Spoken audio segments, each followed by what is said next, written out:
എങ്ങനെയാണ് ഈ പൈസക്കാർ എപ്പോഴും ഈ പൈസക്കാരായിക്കൊണ്ടേയിരിക്കുന്നത്, അതുപോലെ ഈ പാവങ്ങൾ എപ്പോഴും പാവങ്ങളെ ആയി കണ്ടിന്യൂ ആവുന്നത് എന്തുകൊണ്ടാണ് എന്നതിൻ്റെ ബെസ്റ്റ് ഒരു എക്സാമ്പിൾ വന്നിട്ടുണ്ട്, പറഞ്ഞുതരാം. സിയാൻ അഗ്രോ എന്ന് പറഞ്ഞിട്ടുള്ള ഒരു കമ്പനി ഉണ്ട്.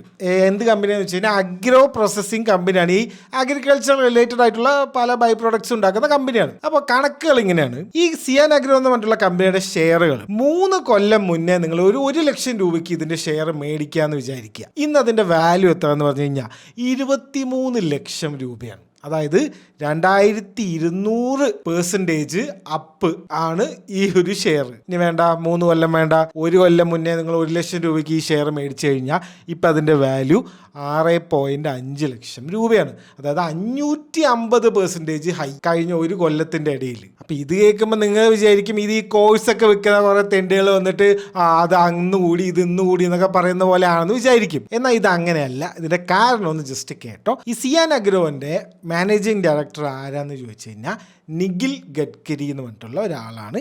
നിഖിൽ ഗഡ്കരി എന്ന് പറയുമ്പോൾ തന്നെ മനസ്സിലായി നിതിൻ ഗഡ്കരിൻ്റെ മകനാണ്. ഇപ്പോൾ പുള്ളിയുടെ ഈ ഒരു കമ്പനിയുടെ ഈ ഒരു ഹൈ പെട്ടെന്ന് ഈ ഷെയറൊക്കെ ഈ റോക്കറ്റ് വിട്ട പോലെ മേലേക്ക് പോയത് എന്ത് കാരണം കൊണ്ടാണ് എന്ന് ചോദിച്ചു കഴിഞ്ഞാൽ ഗവൺമെൻറ്റിൻ്റെ പുതിയൊരു പോളിസി വന്നിട്ടുണ്ടാവും. എല്ലാവരും അറിഞ്ഞു എന്ന് വിചാരിക്കുന്നു.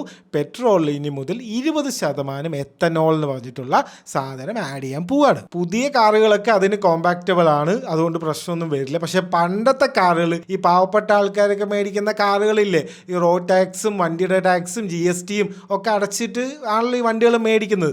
ആ വണ്ടികൾ മേടിച്ചതൊക്കെ ഇനി തുരുമ്പ് പിടിക്കാനും കേടുവരാനും സാധ്യതയുണ്ട് ഈ ഒരു 20% എത്തനോളുള്ള പെട്രോൾ അടിച്ച് കഴിയുമ്പോൾ. ഗഡ്കരിയുടെ മകൻ്റെ കമ്പനി മെയിനായിട്ട് ഉണ്ടാക്കുന്നത് സംഭവം എന്താണ്? എത്തനോളാണ്. അപ്പോൾ അവർക്ക് ഇനി ഗ്രോത്ത് പൊട്ടൻഷ്യൽ ഉണ്ട് എന്ന് പറഞ്ഞിട്ടാണ് ഈ ഷെയർ മൊത്തം കയറിയിരിക്കുന്നത്. അപ്പോൾ ഇനി നമ്മളിത് നോക്കേണ്ടത് ഏതൊക്കെ യൂണിയൻ മിനിസ്റ്ററും ഏതൊക്കെ മെയിൻ ആൾക്കാരുടെ മക്കൾ ഏതൊക്കെ കമ്പനിയുടെ മാനേജിങ് ഡയറക്ടറായിട്ട് അല്ലെങ്കിൽ അവരുടെ ഓണർഷിപ്പിൽ കമ്പനി ഉണ്ട് എന്ന് പറഞ്ഞു കഴിഞ്ഞാൽ ആ കമ്പനിയൊക്കെ ഒന്ന് നോട്ട് ചെയ്ത് വെച്ചോ.